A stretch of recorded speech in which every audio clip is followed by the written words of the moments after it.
특별히 기도합니다. 아멘. 함께 인사하겠습니다. 아시레 아시레. 오늘 우리는 기도하는 어버이, 정직과 바른 성품으로 세워지는 자녀라고 하는 주제로 함께 은혜를 나누기를 원합니다.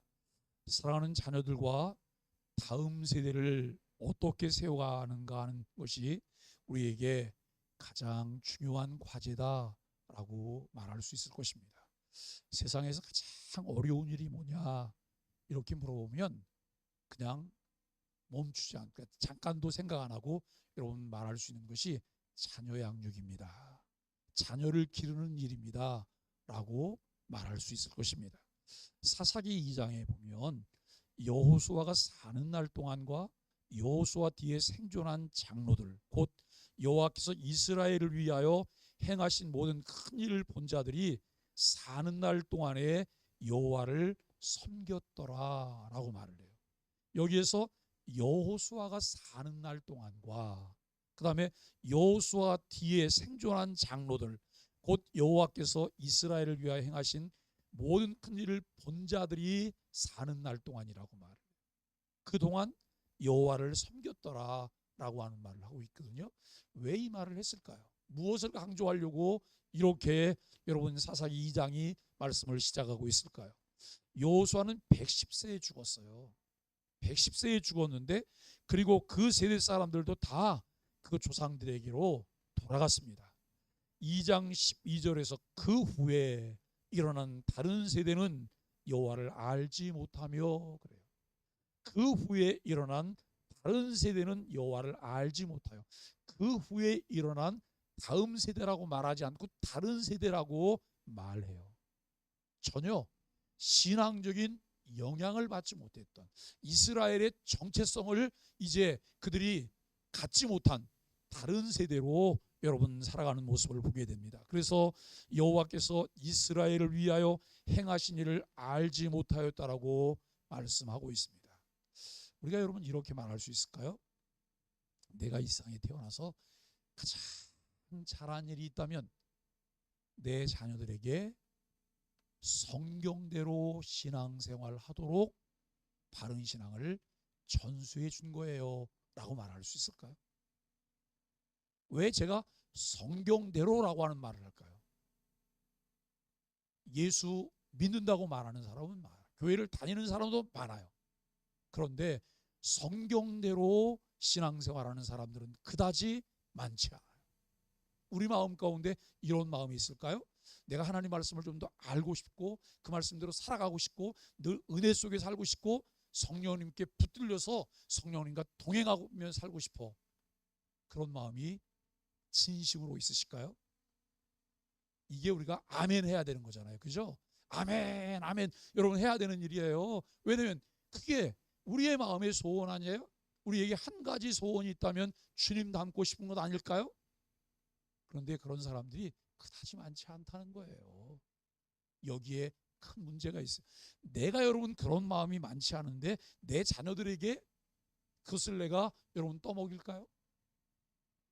우리들이 그 부분에 대한 것이 분명하다면 억지로라도 자녀들에게 이것을 전수해 주려고 할 거예요. 그런데 나도 확신이 없고 나도 자신이 없고 나도 결단하지 않는데 무슨 자녀들에게까지. 사실 여러분 이 땅에서 나그네로 여러분 일순간을 사는 거잖아요. 일순간 점 하나 콕 집어놓은 것만큼만 사는 거예요. 그 다음은 영원이에요. 일순간보다 영원이 더 소중한데 우리는 당장 일순간만 바라보면서 영원이라고 하는 것을 생각하지 않고 사는 이런 모습들을 우리가 볼 수 있어요. 이스라엘의 정체성이 그들의 후손들에게 이어지지 않아서 결국 바통 터치에 실패를 하고 말았다는 것입니다. 다음 세대로 이어가지 못하고 하나님을 알지 못하는 다른 세대가 되었음을 말합니다. 우리는 어떤 사람입니까? 우리의 다음 세대는 어떤 정체성을 가진 사람으로 자라기를 원합니까? 우리가 여러분 자녀에 대한 기대가 있잖아요. 자녀들의 이름을 지을 때도 여러분 그냥 막 짓지 않죠? 저희 어머님 함자가 마자, 오자, 님자예요. 근데 여러분 왜 이름을 오님이라고 줬을까요? 5번째 태어나서 오님이라고 줬어요. 그냥 순서에 따라서 이름을 지은 것, 특별한 의미가 없는 거예요. 옛날엔 그렇게 많이 지었잖아요. 그런데 지금은 의미를 부여해요. 이름대로 살기를 바라는 마음으로 여러분 이름을 짓고 있다고 하는 것을 알게 됩니다.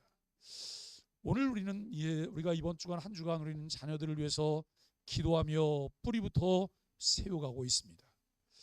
경외를 구했고 순종을 구했고 유혹을 이기는 분별을 우리가 구하고 있습니다. 우리의 마음 가운데 간절한 하나님, 내가 여호와 하나님을 경외하게 해주세요. 하나님 말씀을 잘 듣고 즐거움으로 단마음으로 말씀에 순종하게 해주세요. 그리고 유혹 많은 세상을 살아가는데 분별할 수 있는 명철을 주세요. 명철을 주세요. 그리고 명철을 주시고 그것을 선택할 수 있는 용기도 내게 주세요. 이게 필요하잖아요. 우리는 또 질문을 해봅니다. 우리 자녀가 유능한 사람은 될 수 있어요. 우리 자녀가 성공한 사람도 될 수 있어요. 이와 같은 것이 우리 마음 가운데 정말 간절해요. 내 자녀가 유능한 사람 되기를 원해요. 성공한 사람 되기를 원해요 라고 하는 간절함이 있어요. 그러나 그보다 더 중요한 질문이 있어요. 이 아이는 정직한 사람인가? 이 아이는 정직한 사람인가? 나는 정직한 사람인가? 라고 하는 거예요. 오늘날 교회는 이와 같은 것을 많이 강조하면 싫어한다 그러잖아요. 내가 교회에 위안을 좀 얻으려고 가는데, 예? 나 지금 교회에 진통제 먹으러 가고 지금 교회에 아까젠기 바르러 가는데 왜 그렇게 무겁고 마음에 부담되는 이야기를 자꾸 하시는 거예요? 라고 말을. 교회는 다니지만 하나님 말씀을 들으려고 하지 않아요. 교회는 다니지만 성경이 우리에게 말씀하고 있는 그 말씀을 들으려고 하지 않는다고 하는 거예요. 그럼에도 불구하고 이 아이는 정직한 사람인가? 여호와를 경외하는 것이 지식의 근본이라고 말씀하셨는데 그 지식을 근거로 지혜로운 삶을 만들어 가야 합니다. 하나님은 세상적인 성공보다 먼저 정직한 삶을 원하신다는 것에 공감하지만 그것을 우리들의 삶에 적용하는 것은 머뭇거리고 있다는 거예요. 여러분 한번 생각해 보세요. 목사인 제가 성경대로 설교를 하는데 그거를 제 삶에 적용하는 것은 좀 주저주저한다고 생각해 보세요. 너무 우스운 것 아닙니까? 말씀을 선포하고 그 말씀대로 살기를 간절한 마음으로 원하고 있어요. 살려고 부단히 노력해요. 그래도 늘 깨지고 넘어져요. 저는 그때 늘 마음껏 위안을 얻는 것이 뭐냐면 주께서는 아시잖아. 주님께서는 내 상황도 아시고 모든 걸 아시기 때문에 주께서 나를 이끌어 주시고 붙잡아 주실 거야. 넘어졌다고 나한테 왜 넘어졌냐고 그것도 제대로 못 걸어가냐고 이렇게 말씀하시지 않을 거야. 저는 그런 마음이 있어요. 여러분들은 어떠세요? 늘 우리에게 필요한 것은 최선을 다하는 거예요. 그리고 성령님의 손에 이끌리는 거예요. 은혜가 아니면 우리가 그렇게 살아갈 수가 없는 것이죠. 성경은 먼저 그의 나라와 그의 의를 구하라고 말씀하시지만 우리의 관심은 어디에 있나요? 염려하여 무엇을 먹을까? 무엇을 마실까? 무엇을 입을까에 있다는 거예요. 아무것도 염려하지 말래요. 다 주께 맡길 뿐만 아니라 먼저 하나님의 나라와 하나님의 의를 구하라는 거예요. 먼저 하나님의 나라와 하나님의 의를 구하면 여러분 일을 결정하는 순서가 너무 편안해져요. 그런데 그게 아니에요. 염려가 많아요. 뭘 먹지? 뭘 입지? 그리고 우리가 뭘 마시지? 그런데 예수님은 산상수훈을 통해서 분명하게 말씀하세요. 이것은 이방인들이 구하는 것이라고 규정하고 있어요. 그런데 어떨까요? 나는 이방인과 다를까요? 나는 하나님의 자녀야 라고 선포하는 건 말고 내 삶을 통해서 취사 선택을 할 때 그 정체성에 걸맞는 것을 선택하고 있느냐라고 하는 거예요. 우리가 여러분 그와 같은 것을 바르게 선택하는 결정이 없다면 우리는 우스꽝스러운 모습이 되는 거예요. 맞지 않는 옷을 우리가 입게 되는 거예요. 우리에게 맞는 옷은 무엇일까요? 먼저 그의 나라와 그의 의를 구하는 거예요. 내 머리로 계산하고 여러분 내 머리로 많이 생각하고 그리고 여러분 순차적으로 뭘 정하는 것이 아니라 하나님께서 말씀하신 대로 우리가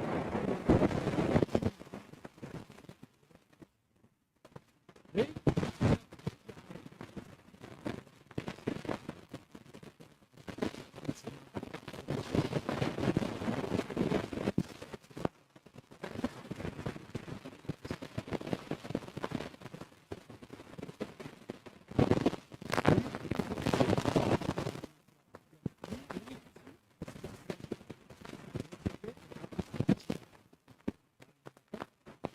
아멘이잖아요. 너희에게 더하시리라고 말씀하셨잖아요. 이것에 대해서 우리가 이렇게 말하는 걸 알고 있어요. 그런데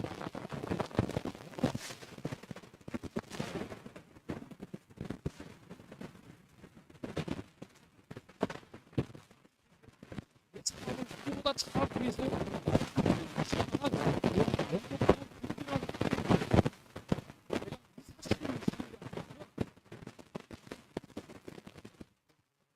그의 나라와 그의 일을 구하는 삶이라고 합니다. 이게 무엇을 얘기하겠습니까? 하나님 왜 살을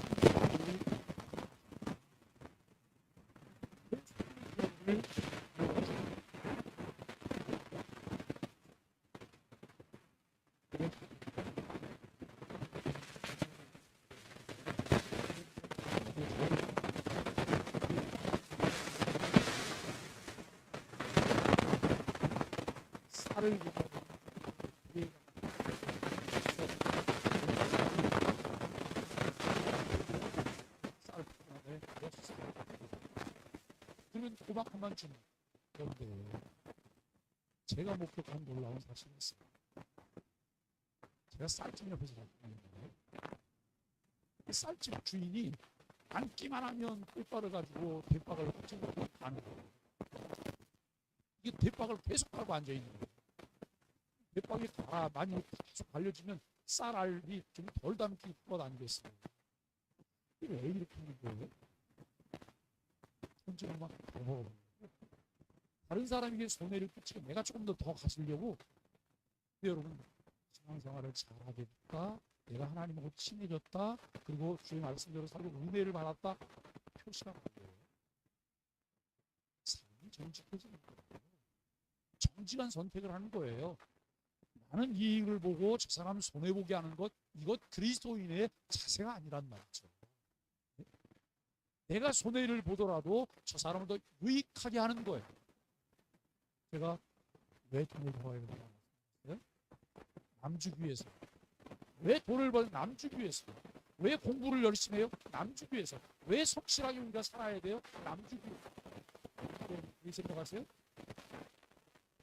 생각하는 게 쉽지 않잖아요. 세상은 남 주기에 사는 사람들이 뭐 얼마나 있어요?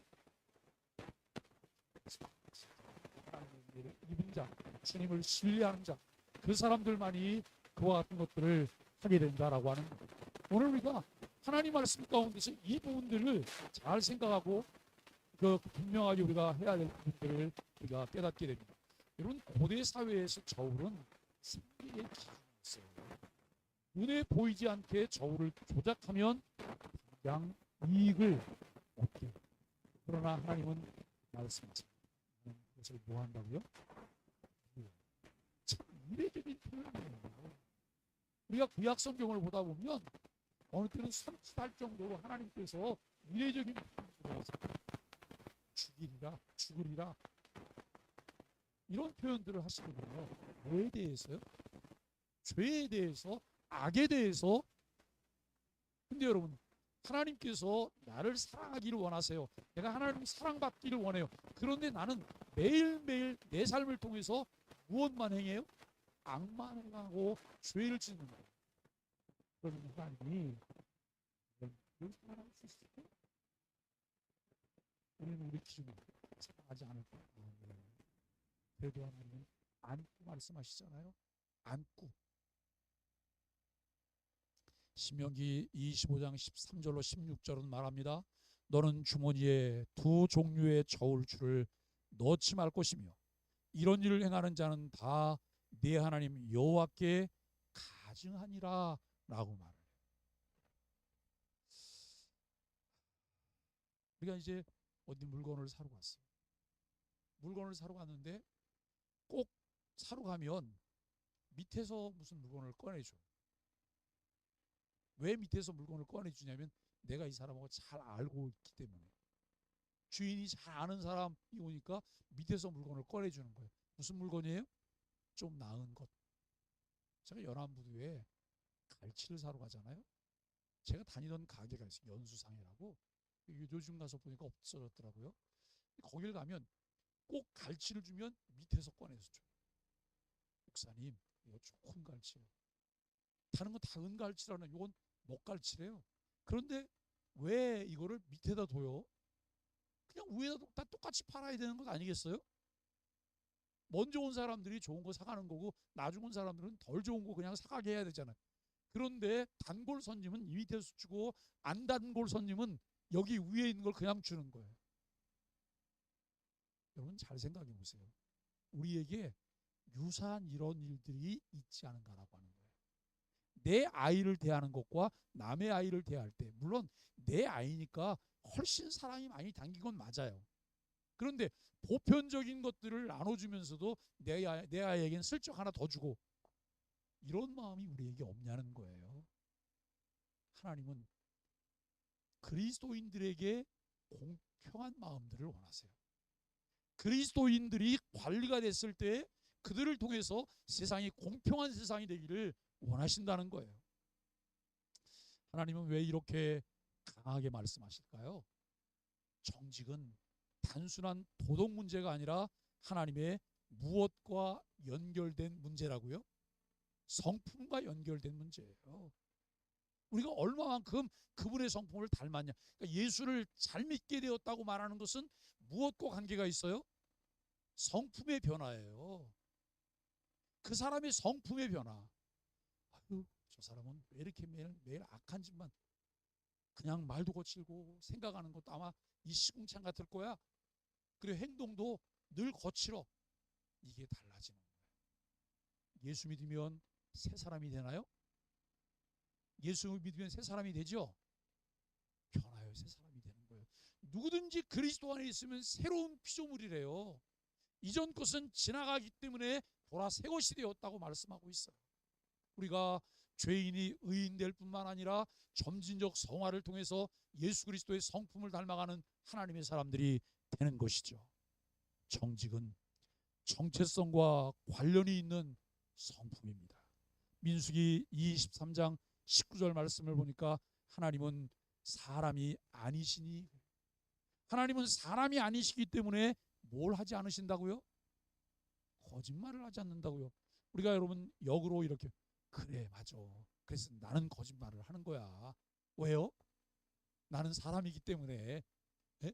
이런 논리를 펴가려고. 오늘 우리에게 필요한 것이 그분의 마음을 본받는 거잖아요. 신자 되기 원합니다. 사랑하기 원합니다. 거룩하기 원합니다. 진심으로. 예? 왜 진심도 한 번도 아니고 진심이 두 번입니까? 그만큼 절박하고 간절하다라고 하는 그런 의미 아닐까요? 하나님은 진실하신 분입니다. 거짓이 없는 정직한 성품을 가지셨습니다. 거짓 없이 진실하심은 하나님의 성품이고 이것을 공유적 성품이라 말하기도 해요. 우리가 여러분 하나님의 성품 중에 공유적 성품, 비공유적 성품이라고 하는 것으로 분류를 해봐요. 공유적 성품이라고 하는 것은 하나님에게 있는 성품을 그의 백성도 함께 공유하고 있다라고 하는 거예요. 그러므로 하나님의 백성은 진실하게 살아야 돼요. 근데 여러분, 하나님도 사랑이라고 하는 성품을 가졌고 나도 사랑이라고 하는 성품을 가졌으니까 하나님이 나나 똑같은 거예요? 하나님이 가지신 그 사랑이라는 성품은 원형. 나는 뭐예요? 나는 비춰진 거예요. 비춰진 것. 하나님의 성품이 반사돼서 내게 입혀진 거예요. 그렇기 때문에 원형을 놓쳐버리면 여기 반사될 게 없잖아요. 우리는 늘 진실하게 살아야 한다라고 하는 것입니다. 두 번째로, 작은 거짓은 양심을 무디게 합니다. 거짓은 대개 작게 시작됩니다. 이번 한 번만, 이 정도는 괜찮겠지. 그러나 잠언은 4장 23절에서 경고해요. 모든 지킬 만한 것 중에 더욱 내 마음을 지키라. 생명의 근원이 이에서 남이니라. 아멘이죠? 네, 아멘이에요. 생명의 근원이 여기서 난다는 거예요. 거짓은 마음을 병들게 합니다. 처음에는 찔림이 있습니다. 그러나 반복되면 둔해져요. 디모데전서 4장 2절은 양심이 화인을 맞은 것 같다고 표현해요. 다른 사람들을 보면서 가끔 깜짝깜짝 놀랄 때가 있어요. 어떻게 저런 말을, 저런 행동을 눈 하나 깜짝하지 않고 저걸 할 수 있지? 저는 가끔 그런 생각, 정치인은 인간도 아니다. 제가 이 말을 하면 정치인들 화를 낼지 모르지만 정치인은 인간도 아닌 것 같은 모습이 때로는 많아요. 아무 생각 없이 여기서 그냥 말을 쏟아내요. 뒤에 가서는 전혀 다른 그런 모습도 갖게 돼요. 그런데 정치인만 그럴까요? 우리도 유불리에 따라서, 여러분, 이익과 손해에 따라서 말이 바뀌기도 하고 행동이 바뀌는 이런 표리부동한 그런 모습이 우리들에게 있지 않을까라고 하는 것입니다. 정직은 단번에 무너지지 않습니다. 작은 타협이 무너질 때 무너집니다. 작은 타협이 반복되면 이 부분이 무너지는 것이죠. 셋째, 정직은 하나님 앞에서 사는 태도입니다. 이 하나님 앞에서 사는 태도, 네 글자로 줄이면 뭐라고요? 코람데오라고. 잘 아시죠? 코람데오. 하나님 앞에서, 하나님 면전에서. 정직은 사람에게 들키지 않는 문제가 아니에요. 정직은 하나님 앞에서의 문제예요. 그렇기 때문에 그리스도인은 지금 어떤 사람과 대화하고 어떤 사람과 거래를 하고 있지만 내가 그 사람과 거래하는 것이 아니라 누구와 거래하고 있는 거예요? 하나님 아버지와 거래하고 있는 거예요. 하나님 아버지와 이야기하고 있는 거예요. 이게 코람데오 정신이에요. 무엇을 위해서요? 하나님의 영광을 위해서, 그분을 기쁘시게 하기 위해서 우리가 이와 같은 선택을 하게 되는 거예요. 시편 51편 6절에 보니까 주께서 중심이 진실함을 원하시나이다 라고 다윗이 고백해요. 하나님은 겉모습보다 중심을 보십니다. 에베소서 4장 25절은 이렇게 말하죠. 거짓을 버리고 각각 그 이웃과 더불어 참된 것을 말하라. 거짓을 버리라는 거예요. 그 이웃과 더불어서 참된 것을 말하라는 거예요. 얘는 얘고 아니면 아니어야 돼요. 어중간하고 어정쩡한 그런 게 아니라 분명한 태도를 취하라는 거예요. 예스인지 노인지를 분명하게 선택해야 된다고 하는 것이죠. 정직은 공동체를 세워요. 거짓은 공동체를 무너뜨립니다. 예수님은 요한복음 14장 6절에서 이렇게 선언하셨습니다. 나는 길이요 진리요 생명이니. 예수님 자신이 진리라고 하는 거예요. 변함없는 진리임을 우리에게 말씀하고 있어요. 우리가 정직을 가르치는 것은 도덕을 가르치는 것이 아니라 그리스도를 닮게 하는 거예요. 정직은 신앙의 열매인 것을 알게 돼요. 교회를 다니다 보면 처음에는 마치 도금을 입힌 것처럼, 여러분 금 도금을 입힌 것처럼 신앙생활을 하기도 해요. 그런데 점점 금 도금이 아니라 그 안까지 다 금이어야 되는, 그죠? 이것이 우리가 신앙생활하면서 우리들의 목표여야 되는 거예요. 왜냐하면 거룩함이 신앙생활의 목표이기 때문에.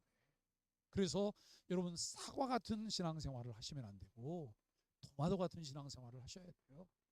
안과 밖이 다 새빨간 같은 색으로 여러분 색이 되는 그런 그리스도인으로 우리가 살아가야 된다는 것이죠. 사랑하는 소망의 가족 여러분, 부모의 삶이 교과서가 됩니다. 자녀는 우리의 설교를 기억하기 전에 우리의 행동을 기억합니다. 내가 말하고 잔소리하고 여러분 아이들에게 무엇을 가르치는 것을 기억하기 전에 자녀들은 내 행동을 기억하고 있어요. 나를 보고 삶을 배우는 거예요. 아이들이 여러분 조금 크면 이제 부모를 떠나서 어린이집을 가요. 어린이집을 가면 그동안 집안에서 온실 속에서 보고 배웠던 거와는 다른 것들을 많이 보게 되는 거예요. 그런데 아이들은 뭘 할 수 있는 능력이, 분별할 수 있는 능력이 없잖아요. 그냥 가지고 와요. 가지고 와서 집에 와서 한번 써보는 거예요. 써봤는데 부모가 좋아하시면 그냥 그걸 계속 써요. 근데 부모가 정색을 하거나 그건 아니라고 말하면 그 다음에는 아이는 그것을 취하지 않아요. 특별히 언어 중에 무슨 언어요? 욕이라고 혹시 아세요? 욕. 아무 생각 없이 아이들이 거친 욕을 해요. 거친 말들을 해요. 그런데 부모가 늘 여러분 순화된 언어를 사용하고 그렇게 하면 자녀들은 그것을 배우는 거예요. 울타리 너머에서 내가 여러분 접하면서도 옳고 그름이 아이들에게 생기게 되는 것이죠. 우리가 여러분 정직하다고 말할 때 이런 문제는 어떨까요? 세금 문제에서 나는 정직할까? 무엇을 계약할 때 나는 정직할까? 전화 한 통할 때 나는 정직할까? 작은 약속도 나는 정직할까? 우리의 헌금 생활과 헌신의 삶도 하나님 앞에서 정직할까라고 하는 거예요. 부모가 정직을 타협하면 아이의 양심은 흔들려요. 기준이 설정되지 않아요. 그러나 부모가 실수했을 때 아빠가 잘못했다, 엄마가 미안하다라고 말하면 그 한마디가 자녀의 양심을 살리게 된다라고 하는 것이죠. 세상이 약하기 때문에 정직하면 손해를 볼 것 같은 생각을 하게 되고 실제로 그런 경우가 너무 많잖아요. 우리는 선대예요. 선하게 무엇을 해요. 그런데 꼭 뒤통수를 치거나 악하게 그것을 되갚는 사람들이 있어요. 그래서 여러분 우리가 이렇게 말해요. 이제 앞으로는 안 할 거야. 왜 나만 손해봐? 절대 안 할 거야. 이 사람은 누구하고 지금 계산하고 있는 거예요? 그 상대하고 계산하고 있는 거예요. 여러분 통 크게 계산하세요. 통 크게 좀 선을 그리고 통 크게 그림을 그리세요. 누구하고 계산해요? 하나님하고 계산하시라니까요. 네? 하나님하고 하세요. 내가 하나님께 드린 거예요. 지금 그 사람과 거래하고 있지만 나는 하나님의 이름으로 내가 거래하고 있는 거예요. 그리고 그것에 대한 손익계산은 누가 하실 거라고요? 하나님이 하실 거라고요. 당장 손해보는 것 같지만 그분이 책임져 주실 거라고 하는 마음이 분명하게 우리에게 있어야 돼요. 그래서 신앙생활은 주책맞게 해야 돼요. 예? 갑자기 무슨 주책맞게 이 말이 무슨 말이에요? 주께서 책임지신다는 확신이 우리에게 있어야 돼요. 주님이 책임지시고 나는 주님의 것이기 때문에 이런 배짱과 용기와 여러분 자긍심이 우리에게 있어야 되잖아요. 그럴 때 우리가 한 걸음 한 걸음 내디디며 가는 것이 자신감이 있게 되는 거예요. 정직은 결국 하나님이 책임지시죠. 우리에게 하나님을 아는 바른 지식과 하나님에 대한 절대 신뢰가 필요한 부분이에요. 잠언 10장 9절은 말합니다. 바르게 행하는 자는 평안히 행하거니와 구운 길로 행하는 자는 드러나리라 라고 말씀하고 있습니다. 정직은 때로 손해처럼 보여요. 그러나 하나님은 숨겨진 것을 다 드러내요. 감추인 것이 드러나지 않을 것이 아무것도 없다라고 말해요. 백일하의 모든 것이 다 드러나요. 다 드러날 때 내가 여러분 상받는 자가 될 것인지 아니면 수치를 당하는 자가 될 것인지 그것은 우리가 취사 선택을 하며 살아야 돼요. 시편 15편은 묻습니다. 주의 장막에 머물 자 누구오니까? 주의 장막에 머물 자 누구오니까? 답은 분명합니다. 정직하게 행하며 하나님과 가까이 사는 길은 정직이라고 하는 거예요. 경외가 뿌리라면 정직은 열매입니다. 정직은 사람을 빛나게 합니다. 정직은 하나님을 기쁘시게 합니다. 내가 정직하게 살아야 되고 정직한 선택을 하고 때로는 다른 사람을 위해서 내가 손해를 봐줄 수 있는 선택을 하게 되는 이유가 무엇입니까? 하나님이 계시기 때문에 하나님이 그렇게 말씀하셨고 내가 그 하나님을 신뢰하고 사랑하기 때문에 우리가 그와 같은 것들을 선택하는 거예요. 한번 해보는. 근데 여러분 그런 분들이 많으세요. 한번 해보면 자꾸 저울질해, 시험해요. 내가 요거 했으니까. 왜 자기 의를 자랑하려고 해요? 율법과 의가 되면 안 되는 거예요. 모든 것들은 그분을 사랑하기 때문에 내가 하게 되는 거예요. 그분을 사랑하기 때문에. 여러분 우리가 예배 생활하는 것, 그 다음에 헌신의 삶을 사는 것, 우리가 무엇 때문에 해요? 사랑하기 때문에, 사랑을 입은 자가 되었기 때문에 하는 거예요. 내가 하나님으로부터 복을 받으려고 그걸 한다? 너무 유치한 거예요. 이미 본 받았잖아요. 본 따라오고 있어요. 이것을 어떻게 누릴 것이냐라고 하는 거예요. 우리는 자녀를 위해서 이렇게 기도해야 합니다. 주님, 우리 아이가 똑똑하기보다 정직하게 하소서, 성공하기보다 신뢰받게 하소서라고 우리는 기도해야 합니다. 그렇게 살아갈 때 사랑하는 자녀의 길을 하나님이 책임지신다고 성경은 분명히 가르치고 있습니다. 성경의 가르침을 신뢰하며 말씀을 따라 정직하게 살아가는 소망의 가족들이 되시기를 예수 그리스도 이름으로 간절히 축복합니다. 우리 말씀으로 드리는 소망의 아침 감사 기도입니다. 함께 기도합니다. 중심의 진실을 원하시는 하나님을 알게 하심을 감사합니다. 작은 거짓을 멀리하고 정직을 택하게 하실 은혜를 감사합니다. 우리 자녀를 진리 위에 세워주실 주님을 신뢰하며 감사합니다. 예수 그리스도 이름으로 기도합니다. 아멘. 함께 찬송하겠습니다.